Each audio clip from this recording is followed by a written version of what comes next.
Hello, hello. Happy Monday, everybody. Good morning. I am Manila Chan. That over there is Ted Rall. You are tuned in to the Ted Manila Information Show, otherwise known as the TMI Show for short, because we do bring you too much information. Let's be real.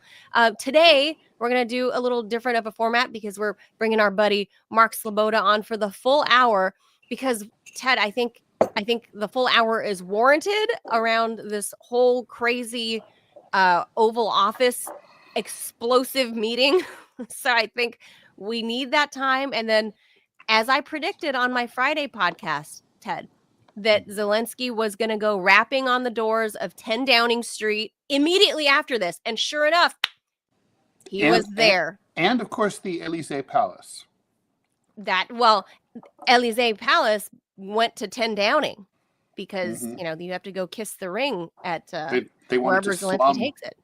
It's I guess. And yeah, 10 Downing's nowhere near as impressive as the Elysee Palace. No, nowhere near. It's decidedly anti-impressive. I mean, I think that's that's sort of the point, right? It's sort of like, is it? Yeah, I think that's I mean, with whatever. I mean, the English do everything in a very considered way, and it's not an accident that 10 Downing Street is true. Very unassuming. Yeah. That's true. Of course, our friend Mark Sleboda is backstage. We're going to bring him on right now. Make sure you guys hit that like and subscribe button, and also follow Mark's channel. I'm going to pop him right on. Hi there, Mark. I'm going to set us up though and introduce Mark. So, Mark. Yeah, let's properly introduce. Give me 45 seconds here. All right, so let's dive into the latest developments in the Russo-Ukrainian conflict, spotlighting that fiery news conference between Donald Trump and Ukrainian President Volodymyr Zelensky on Friday. Let's get into the contentious exchange that unfolded in the White House, where sharp words and clashing agendas left the nation and the world buzzing and Europe on edge. Trump and Zelensky are at each other's throats. Let's see what it all means for the conflict's trajectory. European leaders are rallying or scrambling in response, trying to figure out what to do. Is this new breakdown a shift in U.S. policy, or is Trump just being Trump? Let's look at the effects across NATO and the EU.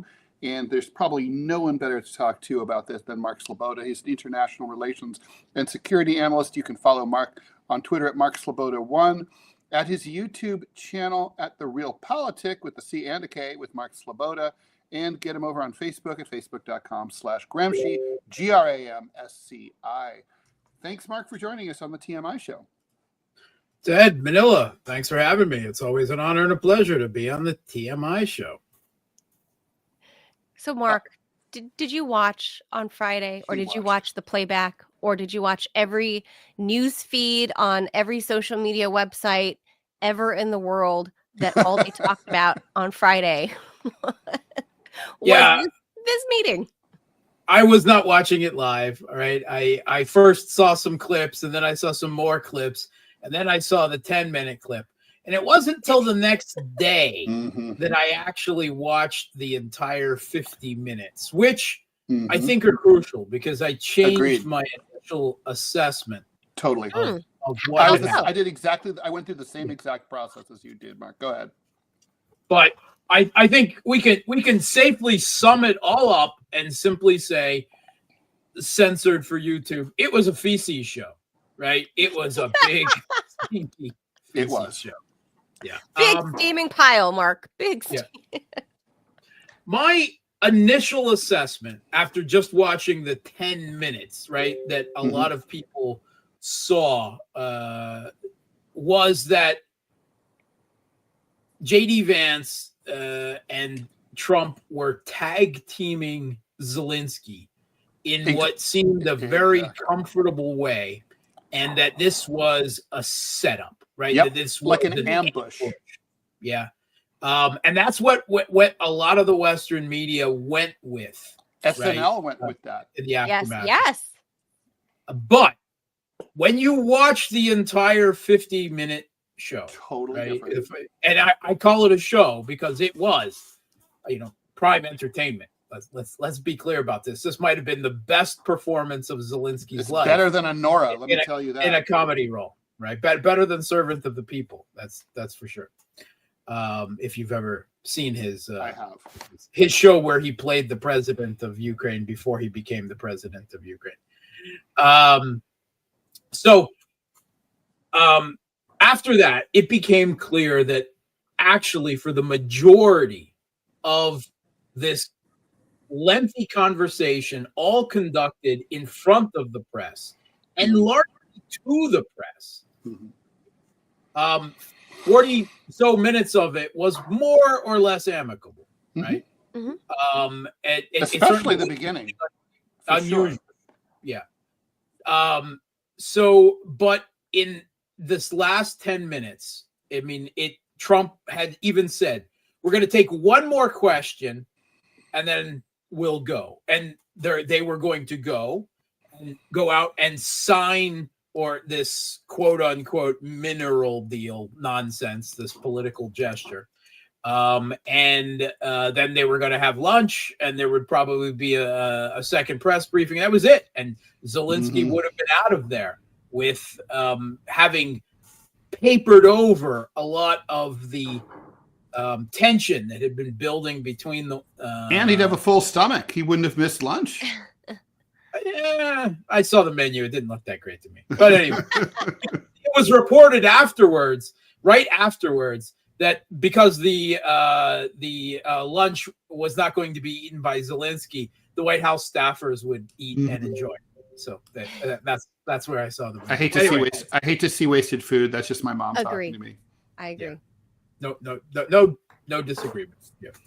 So, but it was clear that Zelensky just couldn't keep his mouth shut, right? And went off starting in on J.D. Vance and arguing with him largely about the diplomatic course that the Trump administration was set on, arguing against it in terms where he tried to run over, tried to speak over both the vice president and the president, in succession, and voices grew increasingly louder, and eventually he was kicked out. And I mean, the disrespect, I mean, he was acting like the literal enfant terrible, right? Like the terrible infant. A bratty kid. We say enfant terrible in France. I don't speak froggy, so grab up. You'll have to forgive me. Speak American, Mark. He was acting like a bratty kid. A spoiled brat, a petulant, spoiled brat. He has such a sense of entitlement. He threw a tantrum. He was rolling his eyes. He was sighing, right? I mean, anyone who has a 14-year-old has seen Zelensky. He was petulant. That's if you don't know what petulance is, I point you to this video. That is it. And the whole suka bliat. Oh, okay. So there under his breath. Oh God.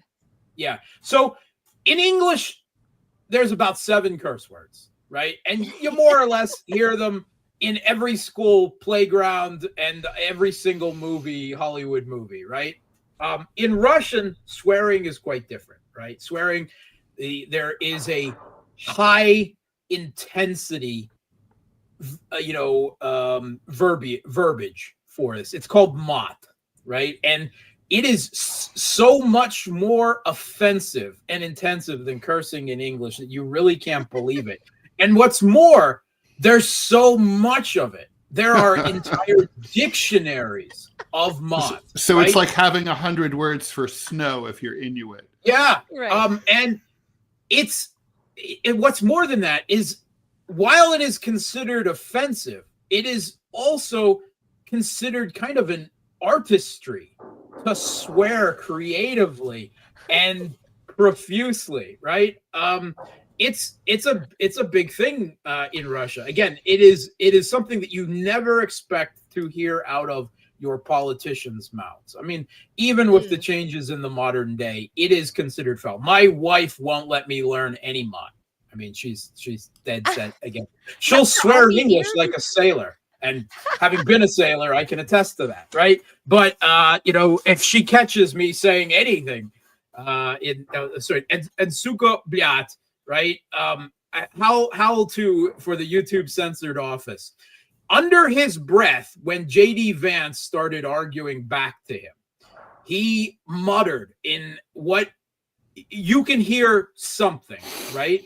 If you are a native Russian speaker, which, by the way, Zelensky is because he swore in Russian, you hear him, you hear and you can see what he said. And suka bliat is essentially saying he was a female dog engaged in prostitution, fornicating crassly. Is that that's what he called effing B. Yeah, there we go. Effing B. Effing B. And what's more than that is he also, even when he was talking out loud to the vice president, he referred to him as JD. Yep. I caught that. Right? That's how it all started. What diplomacy are you talking about, JD? JD. Yeah, JD. Right? And he's in the Oval Office, right? Yeah, but he's wearing his best Henley. So, there's that. Okay, so there was a whole lot of context that set this up. Okay, so basically I'm dressed like the president of Ukraine when I go visit the Oval Office. I'm ready right now. You can send the Escalade to pick me up. I can go visit Trump if I'm Ukrainian. Is your shirt made by a neo-Nazi outfit in Ukraine? No, not to my knowledge. No. Then his clothing is, by the way. I know. Right? And the logo. Yes. Yeah. So the logo he was wearing was just the trident of Ukraine. And but that has fascist connotations. It does. It's controversial, right? Mm-hmm. I would accept that as being separate in the modern day if it hadn't been for the Maidan, right? If it hadn't been for the Maidan, all right, you can get away with it. But since then, everything has become tainted. And he was wearing all Banderite fascist black, right? I mean, that's true. And his face got red enough to add some accent. So if we rewind about a week, what was going on here? So Trump wanted to push a diplomatic course demanding a ceasefire and bring this conflict to an end. Really, what he was doing is he wants to save the Kiev regime. I mean, literally, that's what he's doing. And no one else on the Kiev regime itself, the Europeans, they don't want to admit that they're losing this conflict. No, that's exactly right. Some of the bitching that I've seen from the pro-Ukraine people on social media is like, and also from officials is like, well, we shouldn't give Putin everything he wants. It's like, well, when you lose a war, the victor tends to get everything that they want. I mean, that's how this works. They are losing, but they don't want to admit it, right? And they will continue fighting, I believe, till the end. I don't ever believe. What is the end, Mark? What does the end look like? Like the it looks like the occupation of Kiev and probably Lvov.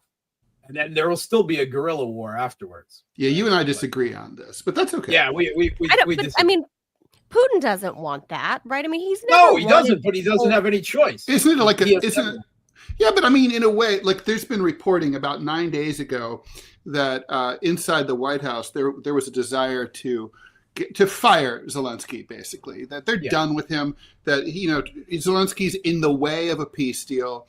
It's not just a matter of the Russians not wanting to deal with him. It's more of the fact that it's just like what Trump said. You're not ready for peace. You're not ready to talk. You're not serious. You can't you won't make a deal. You're not willing to compromise. You think that nothing's changed. And he's like, well, this guy's unreasonable.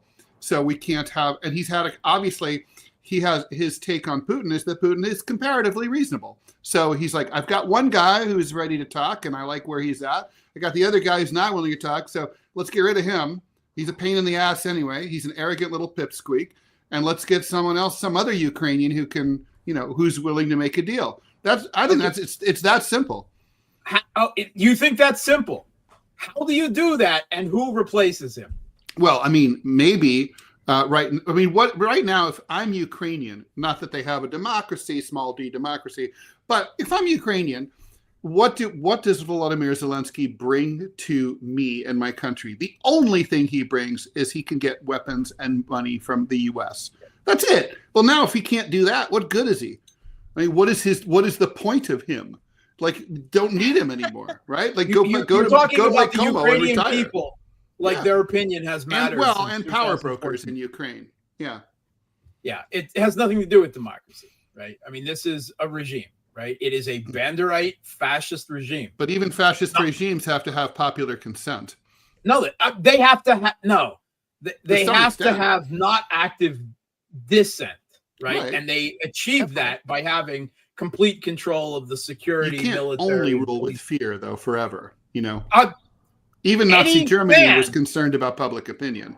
Any man who even comes out in public is immediately press ganged, conscripted, and set off to the front. Which was I think the first time when Vance mentioned that. Yes, that's the first time that information ever appeared on mainstream television. Yes. I mean, we can listen to that if you want. I mean, it's something that Americans don't know anything about because the Western mainstream and they assume it's a lie, probably, or an exaggeration or something, or they just sort of like la la la. Yeah, didn't hear that. Like regime, it's all Russian propaganda, right? Every one of the tens of thousands of videos out there of it, right? It's completely. I mean, what's maddening to me is how people talk about stuff like this in the United States with great certainty. That they know nothing about, right? But they talk. It would be like if I started like blathering about, football, and I don't watch football ever. But I'm like, the so and so is going to win, and just making shit up. I mean, it's like we're talking about Russia's going to invade all of Europe. They just want to invade and put the USSR back together. It's like Russia hasn't been territorially expansionist since the 19th century. That's several regimes ago. It's like there's literally no evidence of this. You're making shit up. You're paranoid. The U.S., on the other hand, has been militarily expansionist many times since then. Well, look, it's just as bad as like yesterday at the Oscars last night, having Daryl Hannah going on the stage and saying Slava Ukraini. I bet gross, right? I bet this woman, this actress, doesn't know the first thing about Russian-Ukrainian relations, the littlest thing about the history, but this is what mainstream media has told her. And because she's a Democrat, that automatically, by default, whatever comes out of J.D. Vance's mouth or Donald Trump's mouth has got to be propaganda in her book, because we know Hollywood is... A lot of it has to do with that.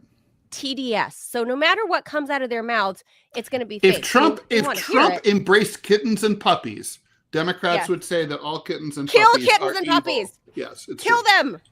them. For those who don't know, Slava Ukraina, a glory to Ukraine, was the slogan of the OUN and UPA, the Organization of Ukrainian Nationalists and Ukrainian Insurgent Army in World War II, who were Nazi collaborators, responsible for the massacres of hundreds of thousands of Poles, Jews, ethnic Russians, leftists, any Ukrainians who disagreed with them. Speaking of which, I had someone on my Facebook feed say, I sympathize with the Ukrainians because my family's Jewish and they came from Ukraine. I'm like, they came from Ukraine because the locals wanted to kill them. You idiot. Opposite reason.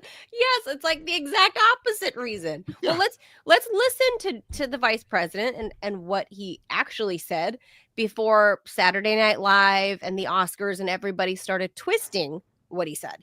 It's actually a very important question. We spoke about this in detail with the Prime Minister, the Foreign Secretary, and others at lunch yesterday. And I know that Secretary of Commerce Lutnick followed up in private meetings last night. This is really important. We believe Americans have the right to speak their mind, even if we in this room disagree with them. They have the right to speak. That was the question about American companies and social media in the UK. So the fire starts. I'm gonna find it right about here. Want to see if we can get this thing done. You want me to be tough? I could be tougher than any human being you've ever seen. I'd be so tough. But you're never going to get a deal that way. So that's the way it goes. All right, one more question. Hey, I will respond to this. So look, for 4 years in the United States of America, we had a president who stood up at press conferences and talked tough about Vladimir Putin, and then Putin invaded Ukraine and destroyed a significant chunk of the country. The path to peace and the path to prosperity. Yeah. Notice, J.D. Vance here, right? This is the first time he has interjected in this 40-minute conversation. Yes. And he is not attacking Zelensky. He's not even talking about Zelensky. That's true. He is attacking the previous administration's policy. He's attacking Biden. And then he's going to go into what we want is diplomacy. And then that sets Zelensky off. What kind of diplomacy? What is diplomacy? Well, by the way, I love that whole, like, I mean, you know, you can't, it's like, oh, well, we can't trust, you know, Zelensky says that, well, you know, we can't trust anything that Russia or Putin says. Well, okay, if you say that, then never in the history of the world would diplomacy ever have settled any issue, because you negotiate with your adversaries and your enemies. You don't need to negotiate with your besties. It's like, I mean, like, it's like, well, how, you know, like when Japan surrendered on the deck of that battleship, you know, it was like, you know, how did we know that they weren't going to start fighting us again? Well, we just, you know, they shook hands. They signed an agreement. We assume they won't do it, you know? That's what it is. That is actually projection, because, of course, it is the Kiev regime and the Europeans that broke both rounds of the Minsk Accords that had been solidified. They even admitted that they never meant it. They never meant the UN Security Council. They literally, like, we were crossing our fingers. We never really meant it.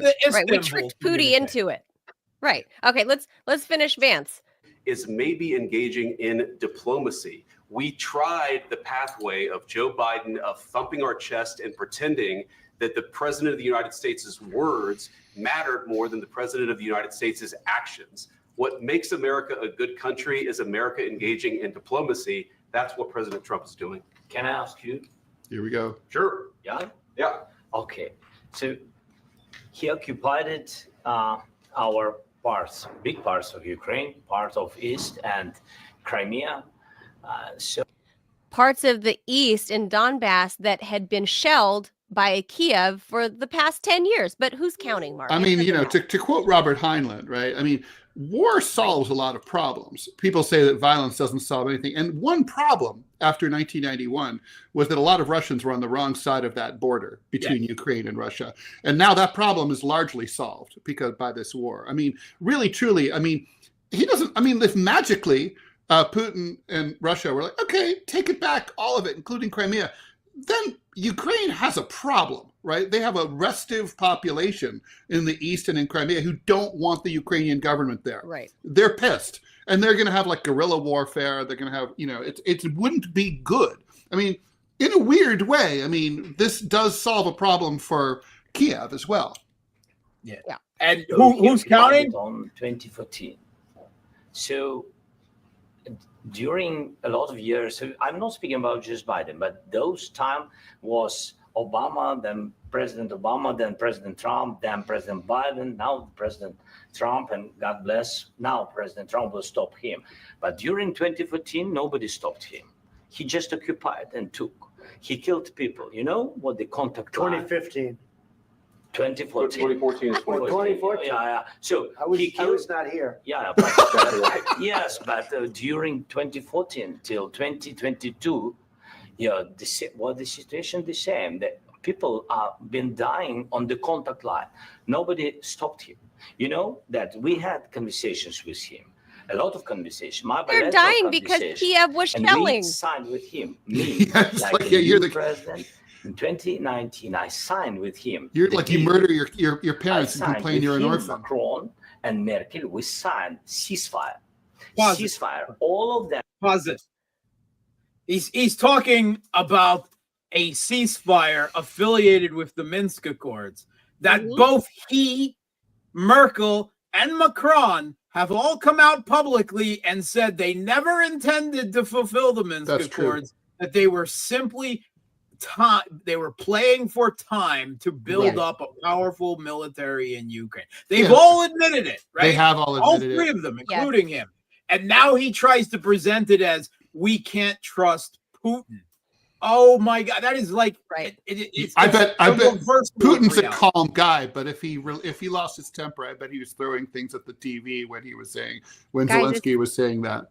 This is what the kids call gaslighting. Yeah. This is gaslighting. And told me that he will never go. We signed him with gas contract. Yes, but after that, he broken this ceasefire. He killed our people, and he didn't exchange prisoners. We signed the exchange of prisoners, but he didn't do it. What kind of diplomacy, JD, you are speaking about? What do you mean? I'm talking about the kind of diplomacy that's going to end the destruction of your country. Yes, but if you Mr.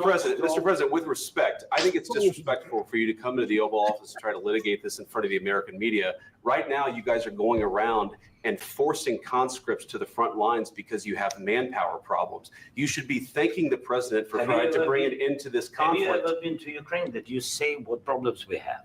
I have been to. Count once. I've actually watched and seen the stories, and I know what happens is you bring people. I have social media, is what he says. Mr. President, do you disagree that you've had problems bringing people into your military? And do you think that it's respectful to come to the Oval Office of the United States? Look at Zelensky's body language. The administration is trying to prevent the destruction of your country.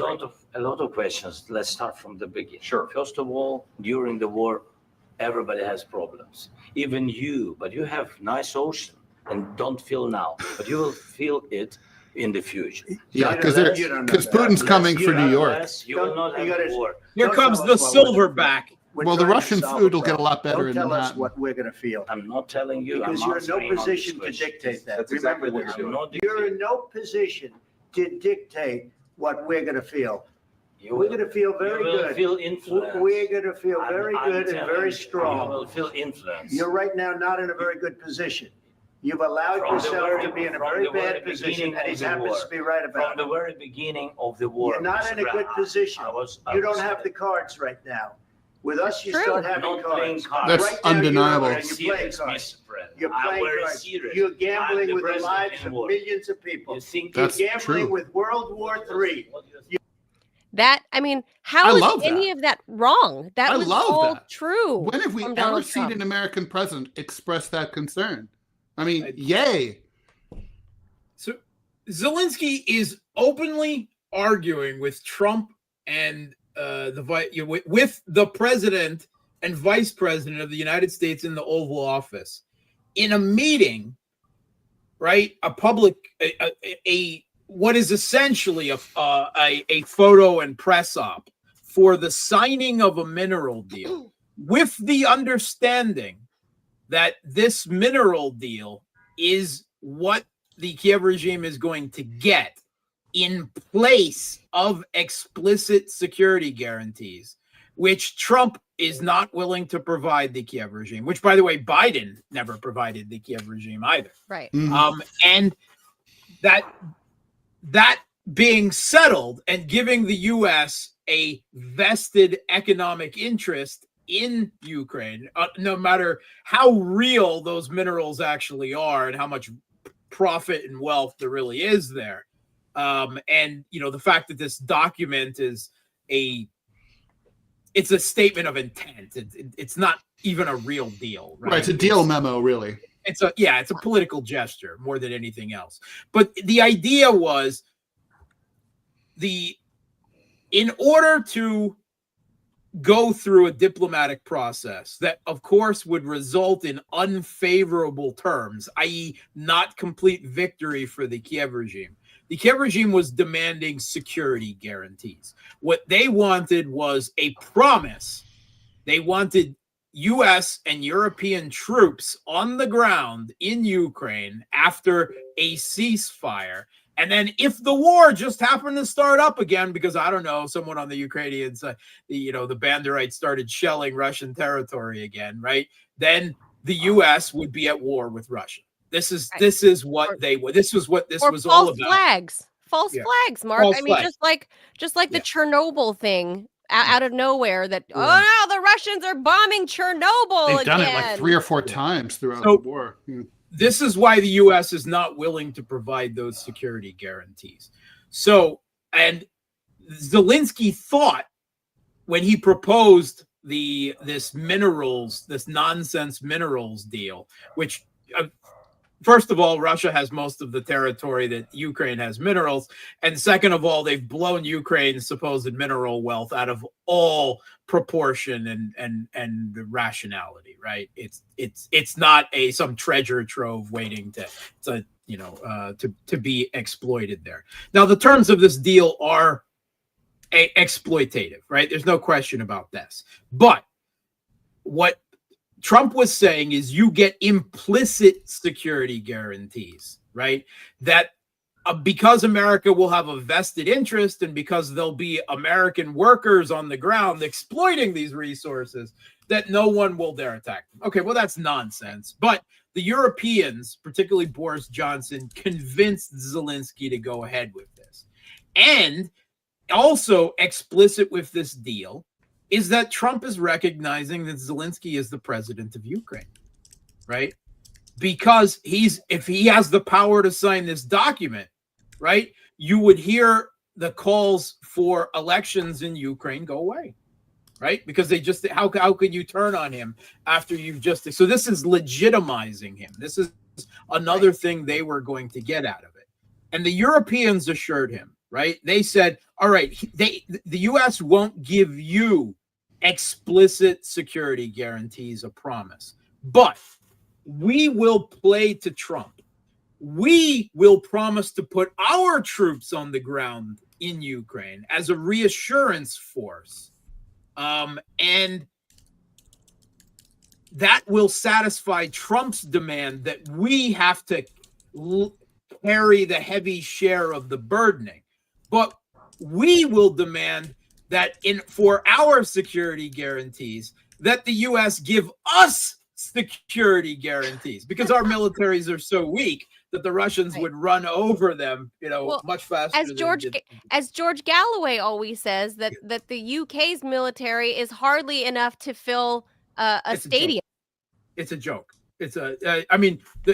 Most people would be shocked at the real state of the British, the French, and the German militaries. They're not even a paper tiger, because even on paper, according to their own assessments and reports and their own medias, their militaries are a joke, right? So they would just be there as human tripwires to then drag the U.S. in. And they said, what we need from the U.S. as a backstop for our forces is we need intelligence, we need logistics, we need air defense cover. We need, essentially, they were arguing for a no-fly zone, which means that the U.S.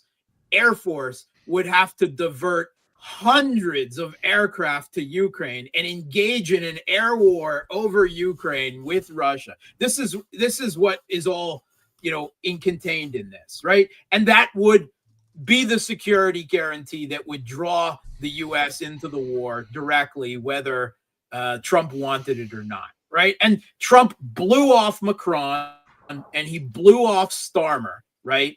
And he wouldn't give them any security guarantees. And so Zelensky here is desperate. He's not getting what he wanted.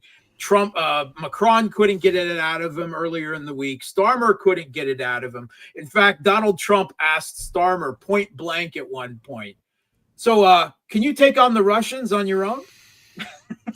Wow.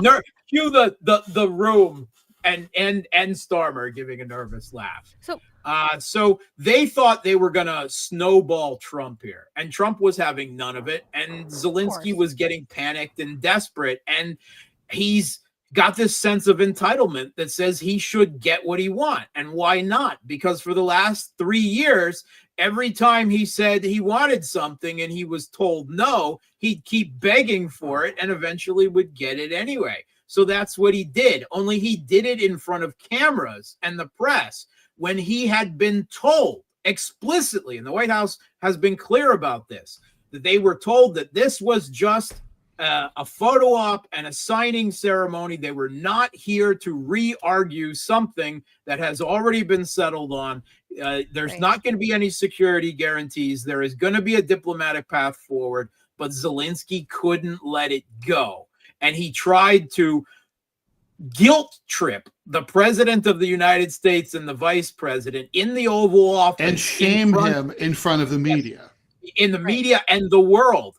And they weren't having any of that. And Trump went into silverback mode, and J.D. Vance went into attack dog mode, and they mauled him. All right. And it's not the end of the story. And afterwards, all of the Europeans lined up, even as Zelensky went on Fox and said, I have no need to apologize. I will not apologize. They all lined up around him. We stand with you. Be brave, be strong. Right? They all collectively, all of Europe, with the exception, obviously, of Orban and Fico, just stood protectively around their petulant, spoiled brat and gave the middle finger to the White House. That's what has just happened. It was like a diplomatic snap. You go, girl. That was basically what all of the Europeans, like just in uniform, in unison, all tweeted the same thing. So obviously it was a coordinated, effort by all of the Europeans. And by the way, Justin Trudeau, I don't know if he got the memo, but he's a North American. He's not European, but I know he likes to play European because he speaks I thought French, he was the 51st state. That's true, but it's still North American. He's I get that he speaks French, but he's not actually European. I know he thinks so. But Mark, we got a viewer question for you from Adrian. He says, shouldn't Russia just ignore the theater last Friday and expedite the SMO? Also, what chance? Exactly what they're doing. What chance do you think the U.S. will send boots on the ground or air cover? Yeah. I think that, first of all, let me ask the answer to the last part. Right now, with Trump in office and everything as he has said so far, I think the chance of America getting involved directly now is less than it ever has been, right? If we had Kamala Harris or Biden, right, that would be a different story. But, I mean, it's still not I don't know. I mean, Trump, 1 week he calls Zelensky a dictator, and the next week he says, oh, did I say that? I don't remember saying that, right? So who knows? But I can't see it. With regards to Russia, yes, like Russia is fully aware of this. They are certainly entertained by all of this, but they are not stopping the special military operation. They've been clear that as far as they are concerned, they haven't even heard any peace plan, or there hasn't been any peace negotiations so far. And the Kiev regime is incapable of it. So they're just trucking on, and they are just at the prospect that Trump could end up cutting all military aid to Ukraine. They're like, what's going on, Vladimir Vladimirovich? What should we do? And Vladimir Vladimirovich, taking a page from the Chinese, is shh, we should be quiet and do nothing while our enemies are destroying themselves and doing our job for us, right? That's what's happening. I expect to see big offensives this late spring and early summer. Expect to see moves on Zaporozhye, Kherson City, possibly even Kiev. It's definitely coming. Russia is more set than ever of just taking the whole thing, of uprooting the regime completely. They see opportunity in all of this, and they're going to take it.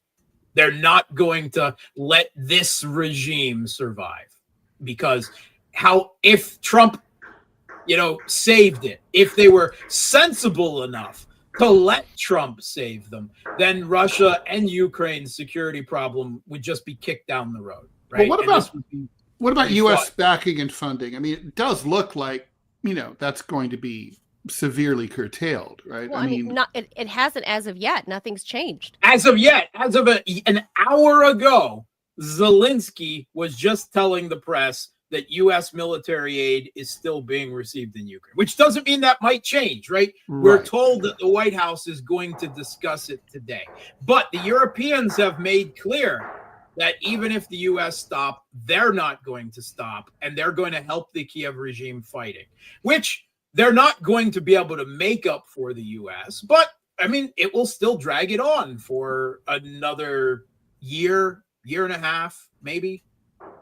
Or maybe not. Maybe the Ukrainians will come out of their foxholes and get serious, or maybe they'll overthrow Zelensky and put in someone who's willing to talk. Bring in Zelensky, who would be a more committed Banderite fascist general, right?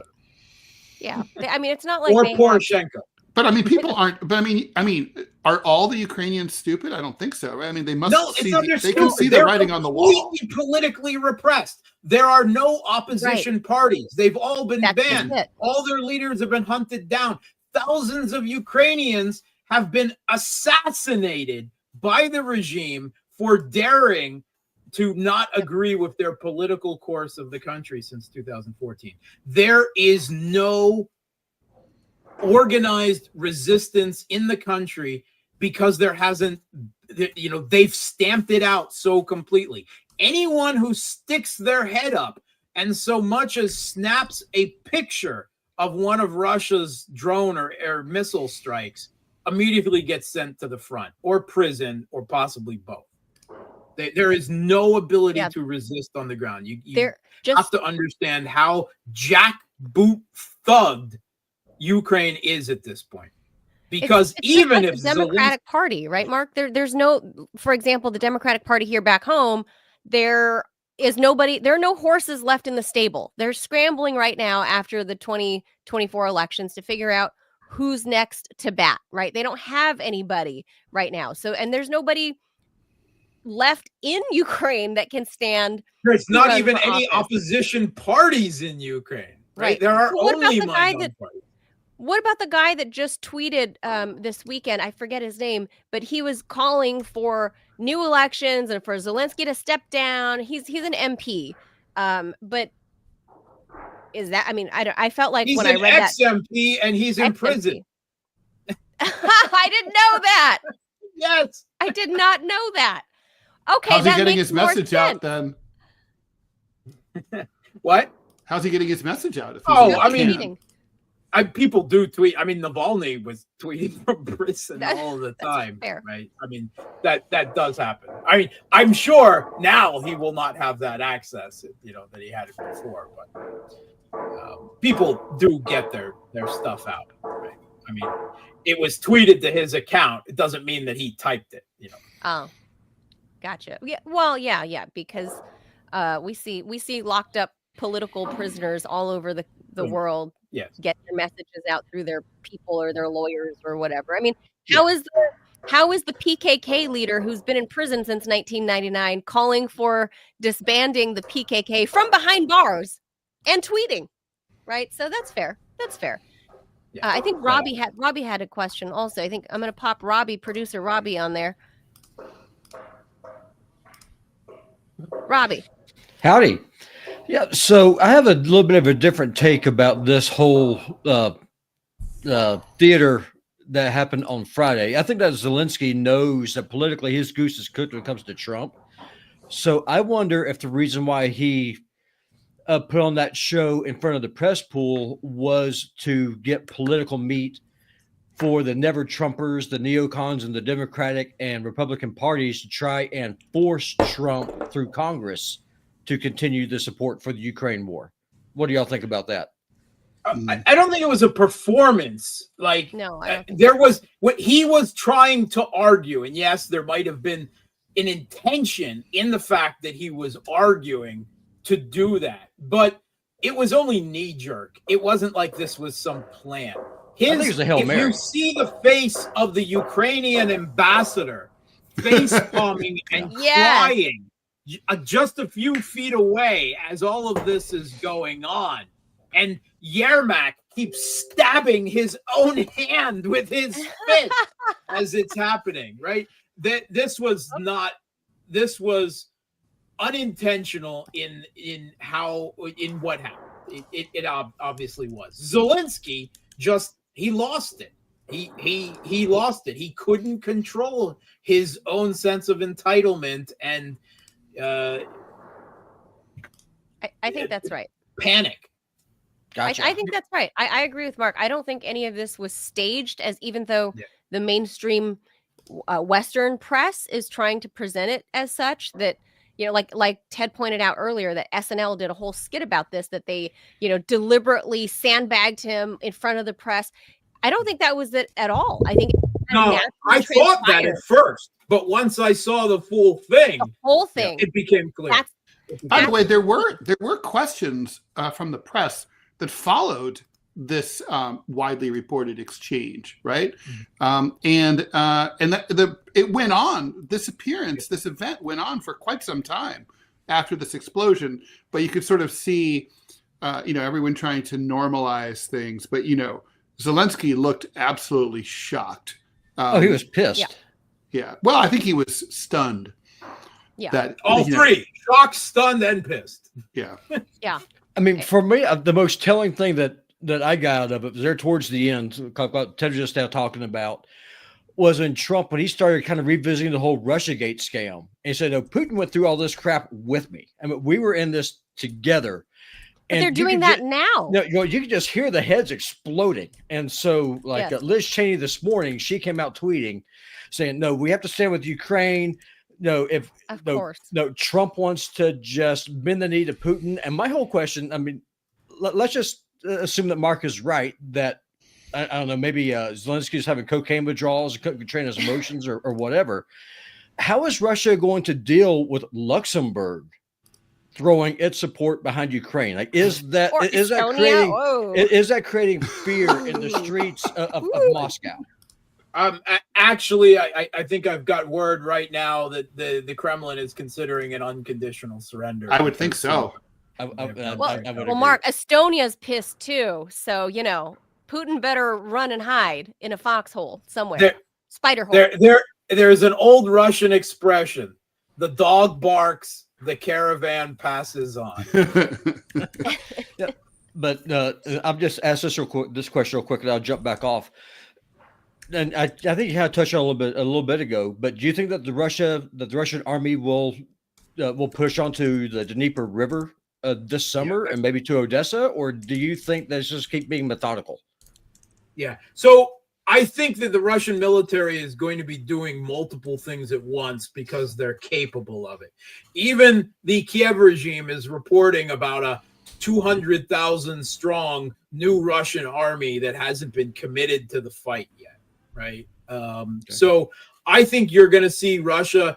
The main thrust, the most important, will be taking this last Kiev regime defensive line. First, Pokrovsk, and then Slavyansk, Kramatorsk, and Konstantinovka in Donbass. At the same time, you are going to see Russia very likely move up north from Zaporozhye in the direction of Zaporozhye city. And there's a lot of evidence that they might make a contested crossing of the Dnieper to take Kherson city, right? They've been doing a lot of drills.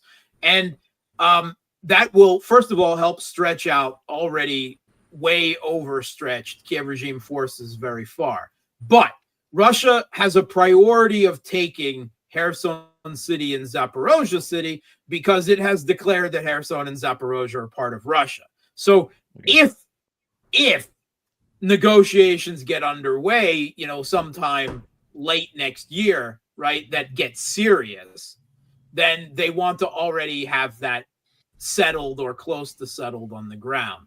But I think you're probably also likely to see something once the Kursk pocket is followed up, is completely rooted out, and that's very close to being wrapped up, right? Russia has the last supply line into Suja practically cut at this point, and they've got Russian forces on the other side of the Ukrainian border there already in Sumy. They will continue on and take Sumy, the city, as well as the region, and then they will march right back in towards Kiev again from Sumy, like they did in 2022. Mark, Is Odessa on the menu? Is Odessa? Odessa's really hard to get to, right? Even in World War II, the Soviet Union went the long way around through Kiev first and then down to Odessa. You would have to first go through Kherson City and then Nikolaev and then Odessa. I mean, I know Russia, there's a lot of Russians that will feel that this is not complete unless Russia gets at least the east of the Dnieper, including Odessa.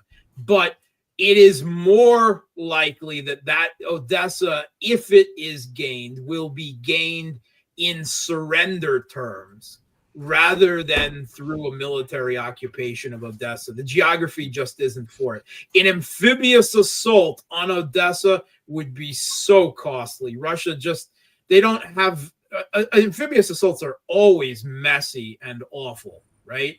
And Russia doesn't have a huge amount of amphibious assault capability. It's never been a priority for them.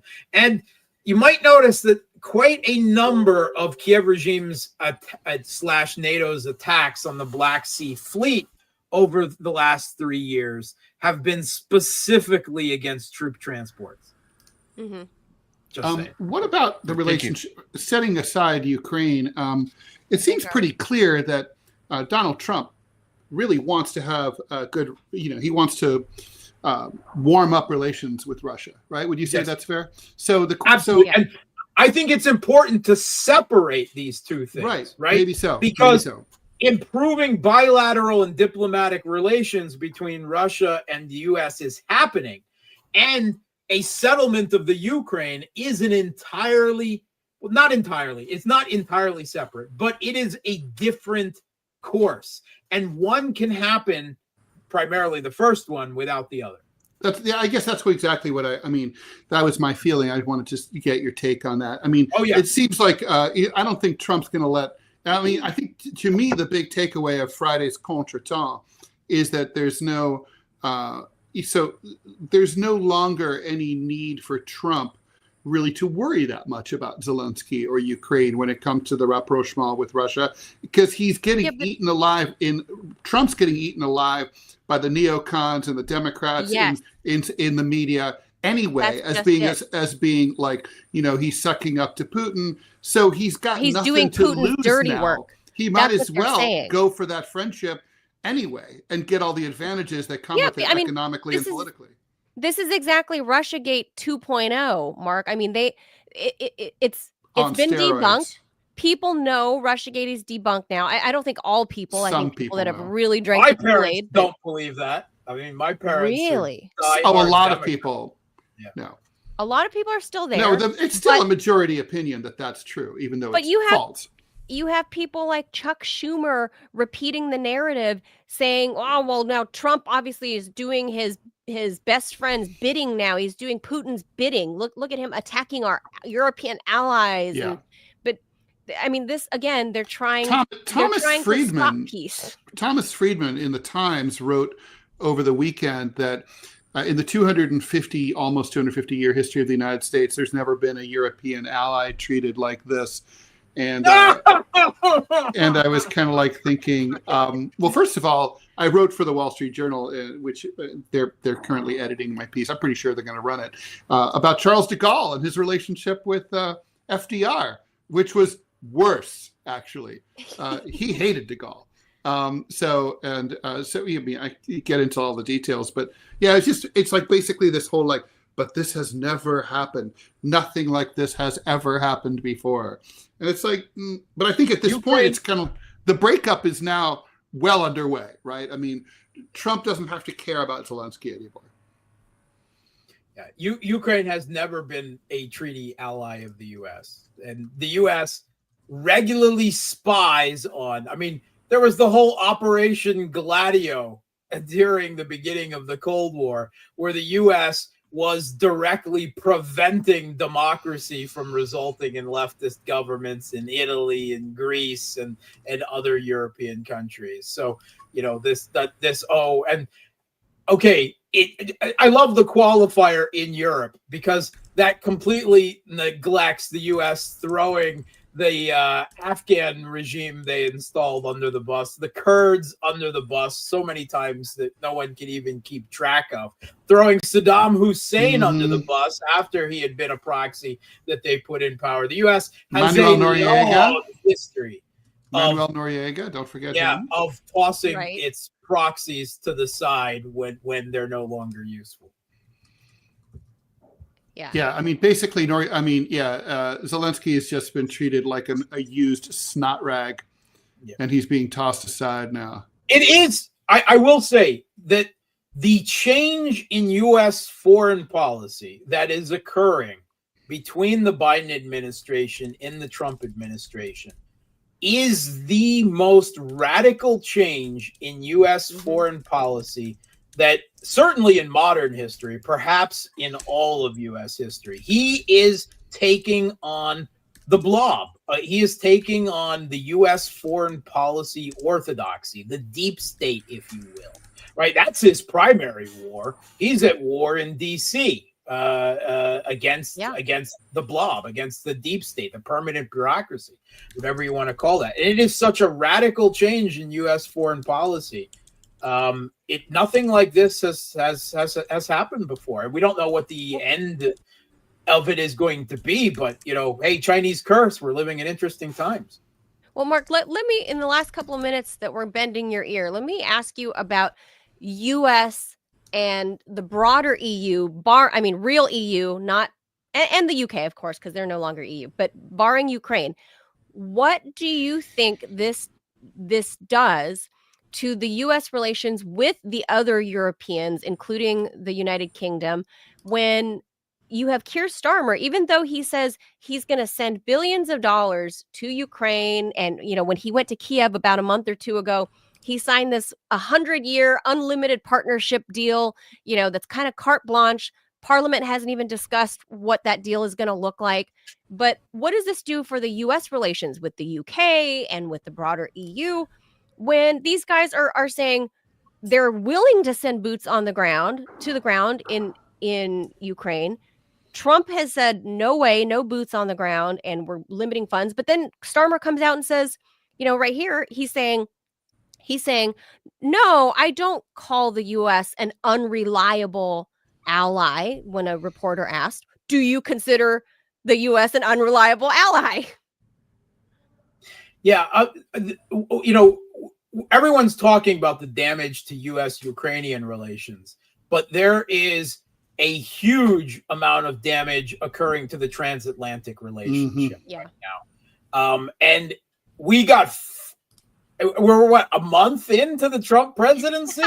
We got 4 more years, right? I mean, I'm not saying that NATO is going to be dissolved and fall apart, but I will say that the way things are going, anything's on the table. Look, Trump hates all the European leaders, right? They all openly sided with his opponents. First in his first campaign during the Russiagate hoax, right? In the second campaign, Keir Starmer and other European countries all deliberately sent agents to campaign for the Biden Biden-Kamala Harris campaign, right? They hate him, he hates them, and there's some payback, right? For Trump, it's personal. He's getting some payback. JD Vance mentioned that on Friday. Yeah. He mentioned that Zelensky had campaigned for Harris in October. For Harris. He doesn't forget. He's King Elephant now, right? Why would he forget? No. And remember when Trump came in the first time, he took a wrecking ball to the JCPOA because it was Obama's supposedly signature foreign policy legacy. Well, the Ukrainian conflict is Biden's foreign policy legacy, such as it is. And I think Biden, in an act of revenge against Zelensky, I mean, it's probably part of his rationale. He does have a foreign policy vision, a grand strategy vision, I think, as well, if you want to call it that. But a lot of it is personal. And he thinks by taking a wrecking ball to this, if he can get away with it, he can get revenge against the European leaders, against Zelensky and the Kiev regime people, and Biden all at the same time.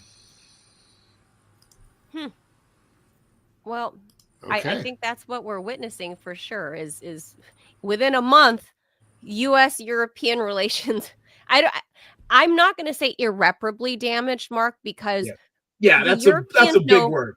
Yeah, the Europeans, no matter how much they want to chest thump, they know full well they're not going to get anywhere, or at least very far, without any U.S. support. So they cannot cut off the U.S. entirely. They can talk smack all they want, but you know, they waited out Trump the first time. They think they can do it again, and they're just praying that J.D. Vance doesn't follow him up. Well, see, I was going to say with J.D. Vance's, if you want to call it a performance, whatever it was that we just saw, I think that secured J.D. Vance's, the passing of the baton to J.D. Vance in MAGA world, because the MAGA world, the populace, the people that actually brought MAGA to power, they don't want, external wars. Their foreign policy, the MAGA populists, are more aligned to like that of Ron Paul. Some of it is. Some of it is. Some of it doesn't. A lot. Some of it doesn't care about foreign policy. Let's be honest. Americans do not vote on foreign policy. They never have, and okay, you can say that all polls in the U.S. are incorrect, and there's something there, right? I mean, there obviously, but I have not seen a single poll of people's opinion, Republicans or Democrats, that listed foreign policy or Ukraine or anything among their top 10 voting priorities for the election. Oh, I agree. And it's a truism. Now, there is a vocal minority of the MAGA people, very influential online and elsewhere. And it appears that Trump Jr. is one of them, right? So that there is something there.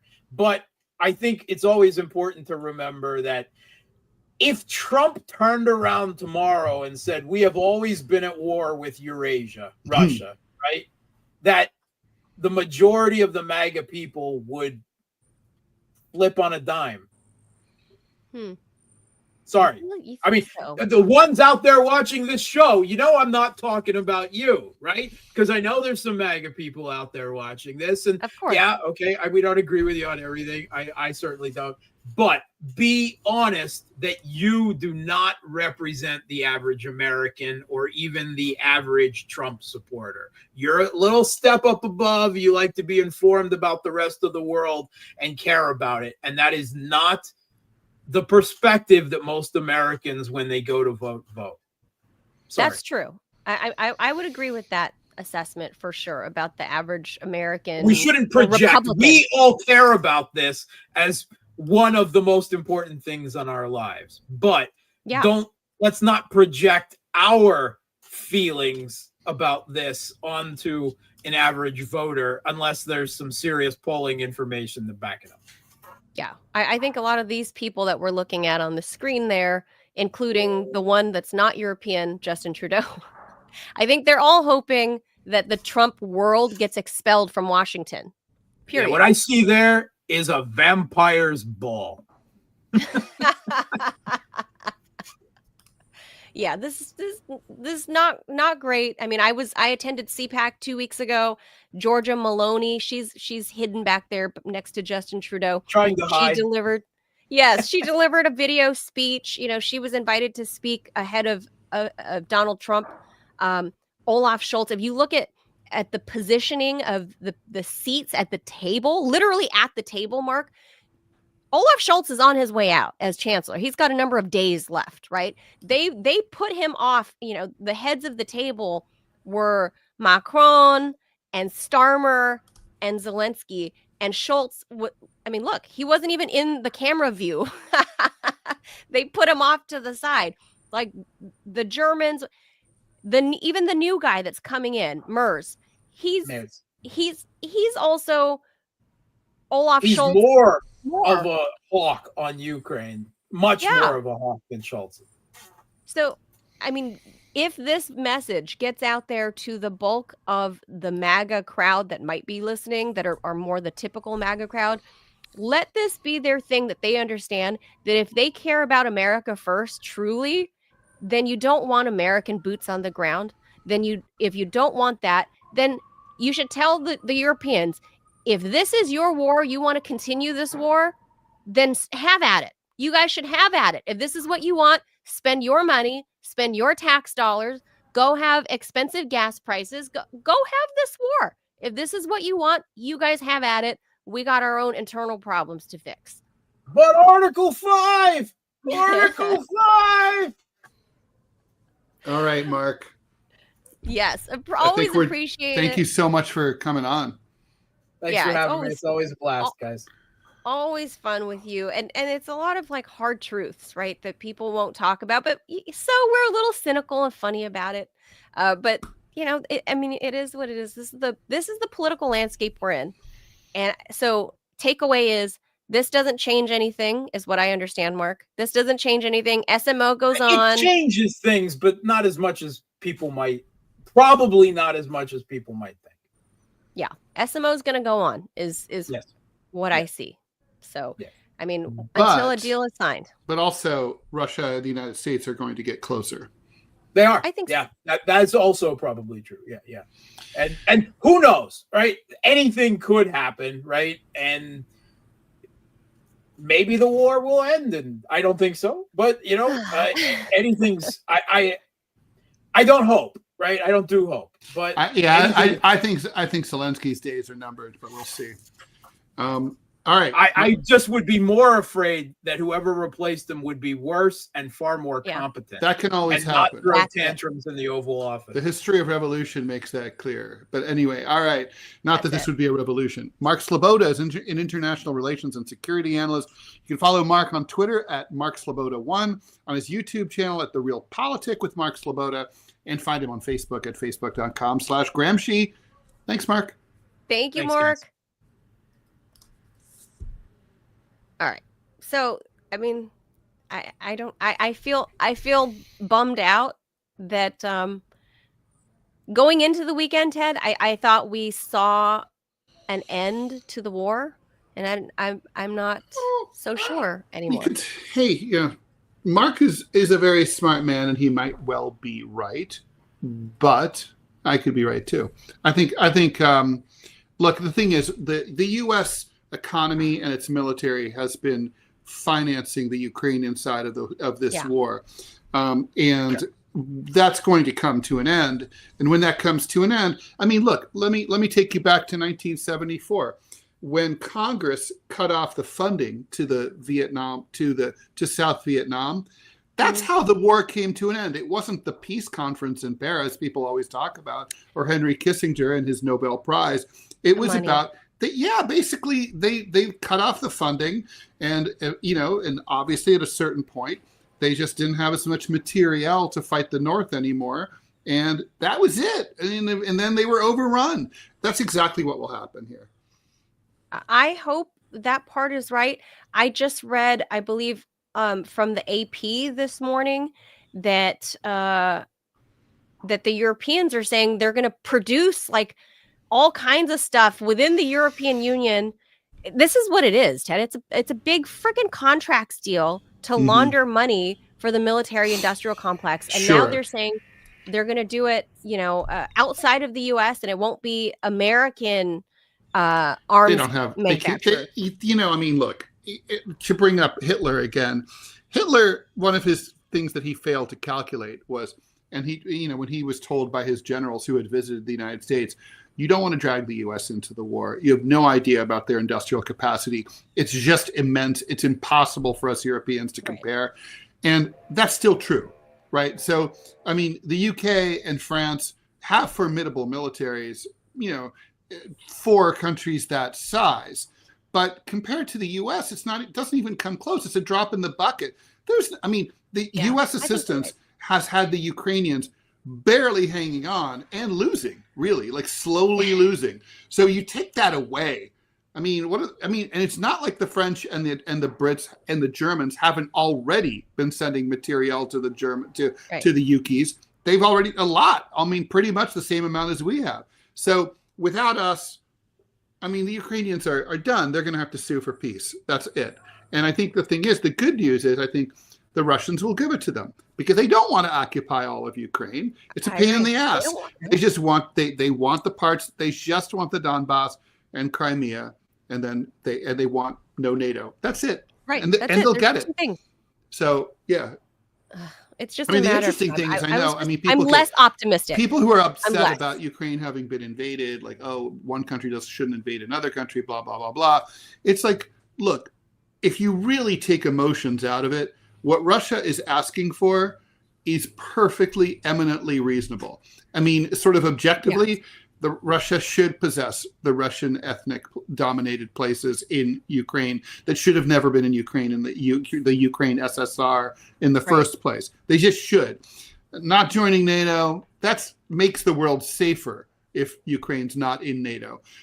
It's like, that's, and Russia's like, fine, join the EU, we don't care. So, I mean, there's really not, I mean, it's kind of like, I don't know. It's like, it's if someone says like, oh, I'm going to come over and make dinner for you and then do sexual favors for you. You should be like, okay. Like, it's like, you should just say yes. It's an easy yes. There's not, it's not like, it's not like the Russians are like, we demand to change your government. We're going to install our puppet. That's what the U.S. did. You have to do this and that and the other. Yeah, that's what the U.S. does. But like, we don't do, the Russians don't want any of that. They don't even want to own. They don't want to rent. They just want like, leave us the fuck alone. Just be a good neighbor. Well, speaking of sexual favors, YouTube just sent us one, Ted. Oh, wow. So, as y'all know, we hit 500 subscribers, I guess, about 2 weeks ago. And YouTube just sent us an email. They've approved our memberships. So if you are watching on YouTube, if you would like to be able to financially support the channel like the folks on Rumble have been doing, there is now a join button that you can find on our YouTube channel and next to all of our videos. Click that, and there's 3 different tiers that you can subscribe to, so we can actually start making money on YouTube now, and maybe start paying some of the bills. And I hope that YouTube has an easier way, easier system. The Rumble thing, it's like basically like YouTube is much easier. It's like laundering money through Mars. It's an invisible click button on Rumble. It's invisible. You got to hover. It literally looks more like a chat button, really. Yeah, no, YouTube makes it much easier. Rumble should really take a lesson from it. Scott Stannis, God bless him, he just became a YouTube subscriber or channel member on my YouTube channel. And it took him, he was never able to do it on Rumble. No, he literally texted me this morning asking me how I did it on your Rumble. Yeah, no, it's a pain in the butt. YouTube makes it easy, but no, on YouTube, there's a join button that you'll see next to all of our videos, next to all the live streams on the channel itself. YouTube wants your money, and they make it very easy to take your money. So for those of you on YouTube now, you can support the TMI show, and it would definitely help a lot because right now, this is the only job that Ted Manila have, and they're not getting paid anything. It's basically all volunteer work. So any kind of support y'all can throw their way, I know they appreciate it. That's all I got. Thank you. It's true. A passion project. Thank you, Robbie. Thanks, Robbie. Yeah, it's definitely a passion project. And Ted and I felt the need to keep, as longtime viewer and friend of the show, Scary Girl says, fight the bastards. Right? Always. We continue to always fight the bastards, and whoever they may be. And in this case, I think we've pointed out, maybe not so eloquently, but definitely pointed out, it's a lot of the people that are in the EU right now. I'm not very happy with them, Ted. And Justin Trudeau, who thinks he's part of the EU. Well, Justin Trudeau will not be with us for much longer, as you know. Neither's Olaf Scholz. All these people just... And by the way, there is no political support in England or in France for sending troops to Ukraine. Right, but they're promising them anyway. Yeah, so they're saying we'll do it. This is posturing. This is ridiculous. I don't know. I think what we're going to see, Ted, is what happened on Friday is giving birth to the very thing that Emmanuel Macron pitched about 5 years ago, of creating this European-only, non-NATO, this European-only this European only defense mechanism where it's only the Europeans without any US interference. And I think that's what we're seeing come from this in this conference that we saw where Olaf Scholz, was pushed off to the side. I think that's what's ultimately gonna happen from this. And I think they're gonna ask the Ukrainians to join later. I'm not saying this is tomorrow, but at some point when the SMO is over, I think that's what we're gonna see next. And so, because Vladimir Putin, if he says no NATO, no NATO, and the Yukis are like, okay, fine, no NATO, and then they go and join this new European, military baby that Macron pitched years ago, then that's a loophole. So, and round we go. Well, we shall see. I always say that. My dad always used to say that. I know. Trump likes to say that. I don't know. It's a thing. I don't know what else. I don't know what we do. That's it. So let's go. We'll be back Tuesday and Wednesday. I'm out Thursday, Friday. Okay. In the potential 52nd state of Iceland. Oh yeah. We get Greenland first, 51st, and then we get. I would tell you to say hi to penguins, but they'd probably only be at the zoo. I thought puffins live there, don't they? Yeah, I guess that's right. Yeah, not penguins. There. Penguins are Antarctic. Well, aren't puffins in the family? That's a good question. I'm gonna look that up right now. I think they're like a type of penguin. I think puffins are actually native to Iceland. Oh, I lost Ted. Ted was looking up the puffins, and yeah, I think puffins are native there. Anyway, I guess I'll just say goodbye on the show. But Ted was looking up whether or not puffins were native, or are puffins penguins is the question. Are puffins penguins? I'm asking the Googles. No, puffins and penguins are not the same. They belong to different families and have distinct characteristics. Puffins can fly and are found in the northern hemisphere, while penguins are flightless and primarily inhabit the southern hemisphere. There you go. All right. Okay, so that does it for me. Oh, Ted's popping back on. Ted, there you are. I just read the answer from the Googles. It says no, puffins. Manila, I think you're muted. No, I'm not muted. Oh, I don't hear you. All right. Well, anyway, I don't hear you. We're out of here. Bye. We're out of here. Thank you, guys. That's what happens with my puffinry. We'll see you tomorrow. Bye. That's not it.